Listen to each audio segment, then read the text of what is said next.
3 years of పెళ్ళి తర్వాత 3 సంవత్సరాల పెళ్ళి తర్వాత you know harassment or dowry case మీద వెళ్ళకూడదు అని. Is it true or no?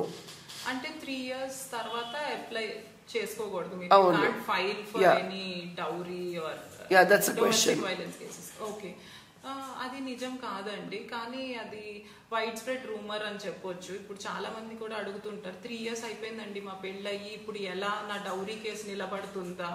నిజంగానే నేను హెరాస్మెంట్ కి గురయ్యాను, బట్ 3 years టైం లిమిట్ ఉంటే మరి ఎలా నేను ఫైల్ చేయగలుగుతానా లేదా? నా మ్యారేజ్ అయ్యి 5 years అయింది. అలాంటి లిమిటేషన్ అయితే ఏమీ లేదు. డెఫినెట్గా మీరు హెరాస్మెంట్కి గురైతే, ఏదన్నా అబ్యూస్కి, let it be sexual, physical, verbal, ఎలాంటి అబ్యూస్కైనా గురైతే, అండ్ డౌరీ కోసం మళ్ళీ మీ ఇన్లాస్ కానీ హస్బెండ్ కానీ ఎవరైనా హెరాస్ చేస్తుంటే ఖచ్చితంగా మీరు ఆ కేసెస్కి వెళ్ళొచ్చు, పోలీస్ స్టేషన్ కానీ కోర్ట్ని అప్రోచ్ అవ్వచ్చు.